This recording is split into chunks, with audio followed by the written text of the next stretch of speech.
చూస్ country delight, live better. ఇప్పుడే country delight app ని download చేసుకోండి.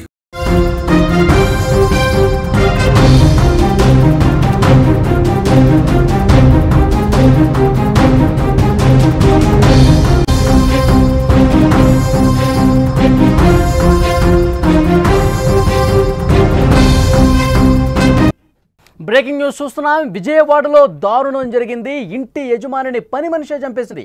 తన భర్తతో కలిసి అనూష చంపేసింది. హత్య అనంతరం బంగారంతో పారిపోయింది. 3 రోజుల క్రితమే పనికి కుదిరింది అనూష.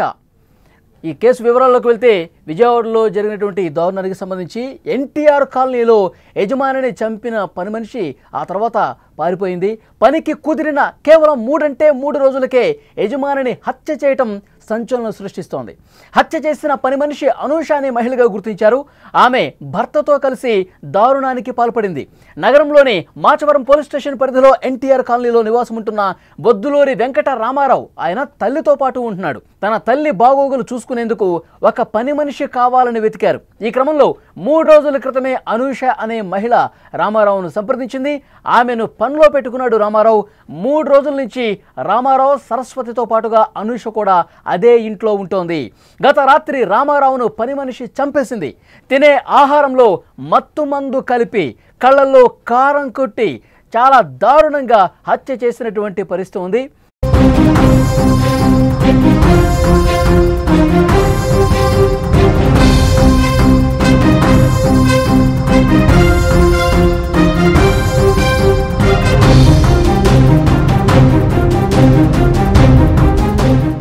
ఇదే విషయానికి సంబంధించి మరింత ఇన్ఫర్మేషన్ తెలుసుకునే ప్రయత్నం చేద్దాం. మా ప్రతినిధి సాయి ఫోన్ లైన్లో సిద్ధంగా ఉన్నారు. సాయి, పని మనిషే యజమానిని దారుణంగా కళ్ళల్లో కారం కొట్టి చాలా దారుణంగా చంపేసినట్టుగా తెలుస్తోంది. అసలు ఏంటి ఈ డీటెయిల్స్?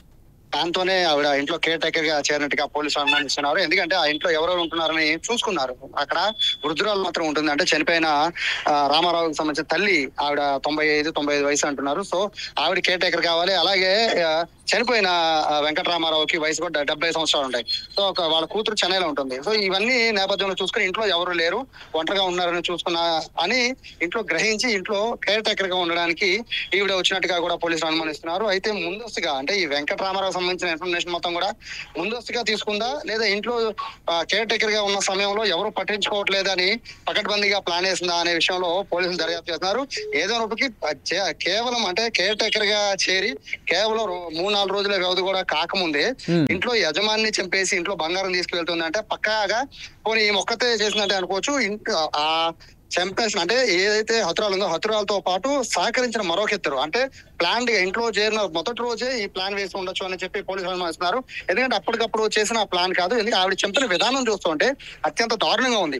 మొదట ఆవిడ అతను తినే అన్నంలో ఆవిడ మత్తు మందు కలిపింది. అంటే మత్తు మందుతో కలిపి మత్తు ఇచ్చి బంగారం తీసుకుని ఉడాయించేద్దామని చూసింది. ఆ తర్వాత ఎందుకు డౌట్ వచ్చిందో మళ్ళీ కళ్ళలో కారం కొట్టింది. దాంతో పాటు దిండుతో అదిమింది. అంటే అన్ని రకాలుగా అతన్ని చంపేయడానికి ప్రయత్నించి ఆవిడ ఇంట్లో బంగారం తీసుకెళ్లిపోయింది. అంటే ఇదంతా కూడా ఒక ప్రీ ప్లాన్ గా జరిగినట్టుగా కూడా పోలీసులు అనుమానిస్తున్నారు. సాయి, పని మనిషి అనూష అక్కడ లోకల్ గా ఉండే ఆమెనా? ఆ విషయం ఇంకా పోలీసులు కనుక్కుంటున్నారు. ఎందుకంటే చుట్టుపక్కల వాళ్ళకి ఒక 4 రోజులు 2 నెలలు అయితే చుట్టుపక్కల వాళ్ళు గమనించే అవకాశం ఉంటుంది. కేవలం 2-3 రోజులే అవడంతో ఆ పని మనిషి వివరాలు కేవలం ఆ తల్లి మాత్రమే చెప్పగలదు. ఆవిడ వృద్ధురాలు దాదాపు 90-95 ఏళ్ళు ఉంటాయి. చనిపోయిన రామారావు తల్లి ఆవిడ ఒక్కతే ఇంట్లో ఉన్నారు. ఆవిడ అర్ధరాత్రి సమయంలో ఇంట్లో లైట్ వెలుగుతుందని లేచి చూసే సమయానికి తన బిడ్డ రామారావు ఈ దారుణంగా హత్యకు గురి కాబడినట్టు గమనించి ఆవిడ చుట్టుపక్కల వాళ్ళకి ఇన్ఫర్మేషన్ ఇచ్చారు. సో ఆవిడ కూడా పెద్ద ఐడియా ఉండకపోవచ్చు. వాస్తవంగా ఆవిడ్ని ఎందుకు వీళ్ళు వదిలేశారు అంటే ఆవిడ వృద్ధురాలు, ఆవిడ తిరగబడే అవకాశం లేదు అని భావించినట్టున్నారు. లేదంటే కనుక ఖచ్చితంగా ఆవిడని కూడా హత్య చేసే అవకాశం ఉండేది. ఆవిడ లేచి తిరిగే పరిస్థితి ఉండుంటే ఆ పరిస్థితి ఉండేది. కానీ ఆవిడ వృద్ధురాలు కావడంతో ఆవిడేమీ చేయలేదని భావించారో ఏదో తెలియదు. కానీ ప్రస్తుతం అయితే పోలీసులు అయితే ఈ విషయం చాలా సీరియస్ గా తీసుకున్నారు. ఇంట్లో పని మనిషిగా జాయిన్ అయ్యి కేర్ టేకర్ గా జాయిన్ అయ్యి కేవలం 3-4 రోజుల వ్యవధిలోనే ఇంట్లో ఉన్న విషయాలన్నీ తెలుసుకొని అత్యంత దారుణంగా హతమార్చడం అనేది పోలీసులు చాలా సాయి కళల్లో కారం కొట్టారు. ఇంకా బలమైన గాయాలు ఏమైనా ఉన్నాయా శరీరం మీద? పోలీసులు ఏమైనా చెప్తున్నారా? పోలీసులు చేసిన ఎంక్వైరీ ప్రకారం అయితే అంటే ప్రస్తుతానికి అయితే ఫస్ట్ ఫోరెన్సిక్ కి పంపిస్తూ ఉన్నారు. అక్కడ ఉన్న వస్తువులన్నింటినీ కూడా క్రూజ్ టీమ్ వచ్చి మొత్తం అంతా ఎంక్వైరీ చేస్తున్నారు. వాళ్ళు ప్రాథమికంగా వచ్చిన వాళ్ళ విచారణలో వాళ్ళు ప్రాథమికంగా తెలిసిన అంశాలను బట్టి అయితే మొత్తం మంది ఆహారంలో మొత్తం మంది కలిసినట్టుగా భావిస్తున్నారు. దాని తర్వాత కళ్ళలో కారం కొట్టి దాని తర్వాత దిండుతో అదిమి అంటే ఎక్కడా కూడా అతను బ్రతకకూడదు అనే ఒక ఆలోచనతోనే వచ్చి అతని హతమార్చి ఇంట్లో నుంచి బంగారం అలాగే డబ్బులు విలువైన వస్తువులు కూడా తీసుకెళ్లిపోయినట్టు తెలుస్తున్నారు. ఎంత బంగారం పోయింది అనే విషయం అయితే క్లారిటీ లేదు కానీ మొత్తం అయితే ఇంట్లో ఉన్న అంటే ఆయన రూమ్ లో ఉన్న మొత్తం బంగారాన్ని అలాగే హాల్లో ఉన్న కొన్ని విలువైన వస్తువుల్ని అన్నింటిని కూడా తీసుకెళ్లిపోయినట్టుగా భావిస్తున్నారు. అంటే 2-3 రోజుల పాటు పూర్తిగా ఇంట్లో నిఘా పెట్టి ఈ ఘటనకి పాల్పడినట్టుగా కూడా పోలీసులు అనుమానిస్తున్నారు. ప్రస్తుతం ఆవిడ కోసం చుట్టుపక్కల సీసీ కెమెరాలు అయితే పరిశీలిస్తున్నారు. ఎందుకంటే 2-3 రోజుల పాటు కాబట్టి ఆవిడ కేర్ టేకర్ ఇంట్లోనే ఉంటుంది. సో బయటకు వచ్చిన వివరాలు అలాగే ఎటు నుంచి ఏ రోడ్ లోకి వెళ్తుంది, ఎటు నుంచి వచ్చారు, అలాగే అర్ధరాత్రి పూట జరిగిన ఇన్సిడెంట్ కాబట్టి ఎవరు వచ్చి ఉంటారు, ఎటు నుంచి వచ్చి ఉంటారు, ఈ విషయాలన్నీ కూడా ప్రస్తుతం పోలీసులు అయితే ఎంక్వైరీ చేస్తున్నారు. దీనికి సంబంధించి మోస్ట్లీ సాయంత్రం కానీ రేపు కానీ అప్డేట్ వచ్చాయి. రామారావు తల్లి మాట్లాడగలుగుతున్నారా? పోలీసులు ఏమైనా ప్రశ్నలు ఇస్తే సమాధానం చెప్పగలుగుతున్నారా? ఆవిడ దాదాపుగా 95 ఏళ్ళ వయసు. ఆవిడ లేచి మాట్లాడలేని పరిస్థితి. చాలా ఆవిడ పరిస్థితి దారుణం. బేసిక్ గా ఆయన కేర్ టేకర్ గా పెట్టింది ఆవిడ కోసం అని చెప్పి చెప్తున్నారు. అయితే ఈయన కూడా ఒంటరిగా ఉంటున్నారు, కూతురు చెన్నైలో ఉంటున్నారు. సో ఇంట్లో పని చూడడానికి, తల్లికి ఏమైనా వండి పెట్టడానికి ఇటువంటి వీటి కోసమనే కేర్ టేకర్ గా వస్తానని చెప్పి ఈవిడ అంటే అనూష అడిగిందా లేదా ఈయన పెట్టాడా అనే విషయంలో పోలీసులు దర్యాప్తు చేస్తున్నారు. ఎందుకంటే బేసిక్ గా అది ఎన్టీఆర్ నగర్ అనేది ఉన్న విజయవాడలో ఉన్న వాటిలో కొంచెము అంటే కొంచెం పాష్ ఏరియా, అదొక ఏరియా. సో అటువంటి ప్రాంతాల్లో ఇక్కడ కేర్ టేకర్ గా రావాలి అంటే చాలా అంటే చాలా మంది ఆసక్తి చూపిస్తూ ఉంటారు. ఎందుకంటే అటువంటి వాటిల్లో అయితే కేర్ టేకర్ ఫుడ్ కానీ లేకపోతే మిగతా విషయాలు కానీ లోటు ఉండదు. సో అటువంటి ఏరియాలని టార్గెట్ గా చేసుకున్నారా, కావాలనే రామారావు ఫ్యామిలీని టార్గెట్ చేసుకున్నారా, అసలు ఎవరి ద్వారా అనూష పరిచయం అయింది రామారావుకి, ఇటువంటి విషయాలన్నీ కూడా పోలీసులు ఎంక్వైరీ చేస్తున్నారు. ముఖ్యంగా ఉదయం పూట అక్కడ పాలు గానీ లేకపోతే ఇంట్లో వస్తువులు తేవడానికి ఖచ్చితంగా పచారీ షాప్ కు వెళ్తుంది కాబట్టి వాళ్ళకి సంబంధించి వాళ్ళని కూడా ఎంక్వైరీ చేస్తున్నారు. ఆవిడ ప్రవర్తించిన తీరు గానీ ఎవరి ద్వారా వచ్చిందనే విషయాలు ఖచ్చితంగా, ఎందుకంటే ఆ ఏరియాలో కొత్త వాళ్ళు ఎవరికైనా పడినా ఎంక్వైరీ అనేది ఖచ్చితంగా ఉంటుంది.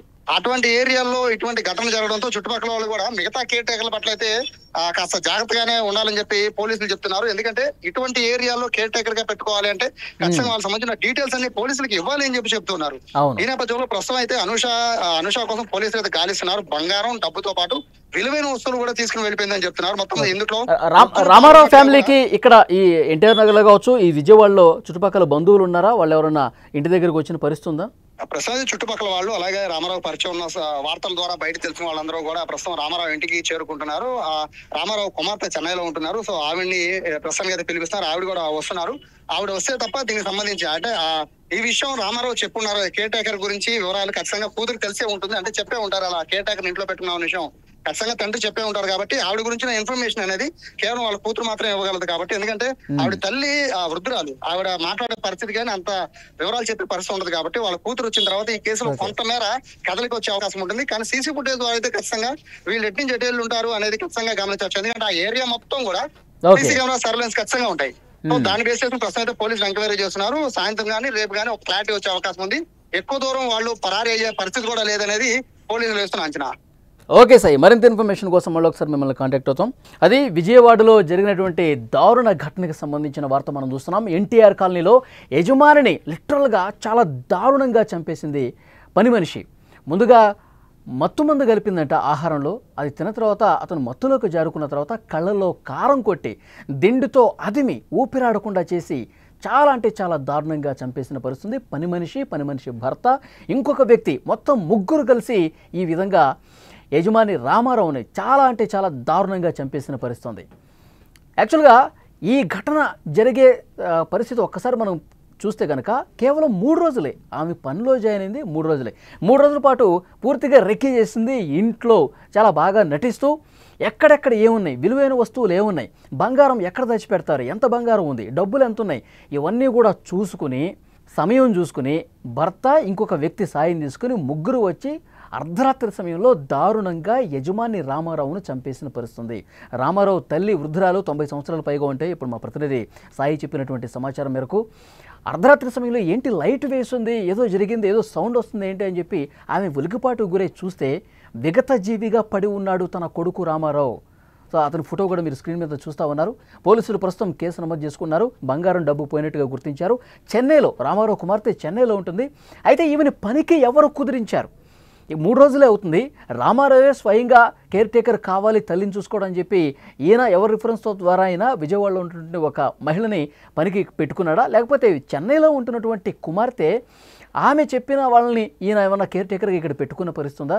సో ఏం జరిగింది అనేది కూడా పోలీసులు ప్రస్తుతం దర్యాప్తులో కీలక విషయాలు బయటకు వస్తున్నాయి. కానీ పోలీసులు చాలా సీరియస్గా చెప్తున్నారు, మీరు కేర్ టేకర్స్గా పెట్టుకునేటప్పుడు అత్యంత జాగ్రత్తగా ఉండాలి. ఎందుకంటే ఇక్కడ ఇద్దరు వృద్ధులే కనిపిస్తున్నారు. ఇద్దరు కూడా వయసు ఎక్కువ ఉంటుంది, 70 సంవత్సరాలు ఉంటాయి. తల్లి కూడా 90 సంవత్సరాలుగా పైగా ఉంటారు. సో వాళ్ళ కుమార్తె కావచ్చు, కుమార్తె ఫ్యామిలీ కావచ్చు, విజయవాడలో ఉండరు, చెన్నైలో ఉంటారు. సో ఇక్కడ వీళ్ళు బాగోగులు వీళ్ళే చూసుకోవాల్సిన పరిస్థితి. వృద్ధురాలుగా ఉన్నటువంటి తల్లిని చూసుకోవడానికి ఒక కేర్ టేకర్ ఉండాల్సిన అవసరం ఉంది. కాబట్టి ముక్కు మొహం తెలియని వాళ్ళు, అంతగా పరిచయం లేని వాళ్ళు, సరైనటువంటి తెలియని వాళ్ళని పెట్టుకుంటే ఎలాంటి దారుణాలు వెలుగు చూడాల్సి వస్తుంది, ప్రాణాల మీదకి వస్తుందనేది కూడా ఈ ఘటన రుజువు చేసిన పరిస్థితి. పోలీసులు ఒకటే చెప్తున్నారు, ఎన్టీఆర్ నగర్లో చాలామంది కూడా కేర్ టేకర్స్ను పెట్టుకుంటూ ఉంటారు. కొంత ఖరీదైనటువంటి ఇళ్ళు ఉంటాయి, వస్తువులు ఉంటాయి, కొంత పాష్గా ఉన్న ఏరియాకి సంబంధించి అక్కడ వాళ్ళ ఫ్యామిలీస్ ఉంటాయి. కాబట్టి కేర్ టేకర్స్ విషయంలో చాలా జాగ్రత్తలు తీసుకోవాల్సినటువంటి అవసరం ఉంది. ఒకవేళ ఎవరో అనామకుల్ని పెట్టుకుంటే గనక, వాళ్ళ బ్యాక్గ్రౌండ్ ఏంటో తెలియకుండా పెట్టుకుంటే గనక, వాళ్ళ మనస్తత్వాలు ఏంటో తెలియకుండా పెట్టుకుంటే గనక ఇలాంటి దారుణమైన పరిస్థితులే చూడాల్సిన అవసరం ఉంటుంది. కాబట్టి చాలా జాగ్రత్తగా మీరు వ్యవహరించండి అని చెప్పి ఆ కాలనీ వాసులు కూడా ప్రస్తుతం పోలీసులు చెప్తున్నారు. ఇన్వెస్టిగేషన్ అయితే చాలా సీరియస్గా జరుగుతుంది. సీసీ ఫుటేజ్ పరిశీలిస్తున్నారు. ఈ 3 రోజుల్లో ఈ అనూష అనే ఆమె ఎక్కడి నుంచి వస్తుంది, ఎటు నుంచి పోతుంది, తర్వాత ఈ ఇంటి దగ్గర చుట్టుపక్కల కిరాణా షాపులకి వెళ్ళుంటుంది కదా, సో ఆమెకు సంబంధించి కిరాణా షాపు యజమానులతో వాళ్ళకి కొద్దిగా ఈ 3 రోజుల వ్యవధిలో పరిచయం ఏర్పడుతుంది. మీరు ఎక్కడి నుంచి వస్తున్నారు, ఏ ఇంట్లో ఉంటున్నారు, ఇవన్నీ కూడా తెలిసి ఉంటాయి. సో డెఫినెట్గా కాంటాక్ట్ లిస్టు కూడా పరిశీలిస్తూ ఉన్నారు. ఎవరి ద్వారా ఏమి కేర్ టేకర్గా వచ్చింది కూడా చూస్తూ ఉన్నారు. సో ఈ సాయంత్రం వరకు క్లారిటీ వచ్చే అవకాశం అయితే కనిపిస్తుంది. పెద్ద మొత్తంలో డబ్బు తీసుకుపోయింది, నగలు తీసుకుపోయింది, ఇంకొన్ని విలువైన వస్తువులు కూడా దోచేసుకుని పారిపోయినట్టుగా తెలుస్తోంది. సో ఒక్కరోజే గడుస్తుంది కాబట్టి, గత రాత్రే జరిగింది కాబట్టి, కొన్ని గంటలే గడుస్తుంది కాబట్టి పారిపోతే ఎంతో దూరం పారిపోరు. అనేక బృందాలుగా పోలీసులు కూడా ఏర్పడి వీళ్ళ కోసం సీరియస్గా గాలింపు చర్యలు కొనసాగుతున్నాయి. రామారావుతో పరిచయం ఉన్నవాళ్ళు, విజయవాడలో ఉంటున్న వాళ్ళందరూ కూడా ఒక్కొక్కరుగా ఈ వార్త తెలిసిన వెంటనే ఇంటి దగ్గరికి వచ్చి విచారం వ్యక్తం చేస్తున్నటువంటి పరిస్థితి కనిపిస్తుంది. ఎంత దారుణం చూడండి. పని మనిషిగా అవకాశం ఇచ్చి ఇంట్లో తన తల్లికి కేర్ టేకర్గా ఉండి బాధ్యతలు చూసుకుంటుందని భావించి పెట్టుకుంటే ఇలాంటి దారుణమైన పరిస్థితులు, మనుషుల మనస్తత్వాలు చూడండి. ఇంట్లో ఉన్నటువంటి విలువైన వస్తువులన్నీ కూడా చోరీ చేసి, కేవలం చోరీ చేసేందుకే కేర్ టేకర్గా జాయిన్ అయినట్టుగా కనిపిస్తోంది. భర్త సాయం తీసుకుంది, ఇంకొకరు సాయం తీసుకొని ముగ్గురు కలిసి చాలా దారుణంగా చంపేసి వెళ్ళిపోయారు. సో ఈ సాయంత్రం వరకు కేసుకు సంబంధించి పురోగతి వస్తుంది. ఆమె ఎవరి ద్వారా వచ్చింది, ఎంత దోచేసింది, అక్కడ చంపే సమయంలో ఏం జరిగింది, ఇవన్నీ డీటెయిల్స్ ఈ సాయంత్రం వరకు పోలీసులు అందించే అవకాశం ఉంది.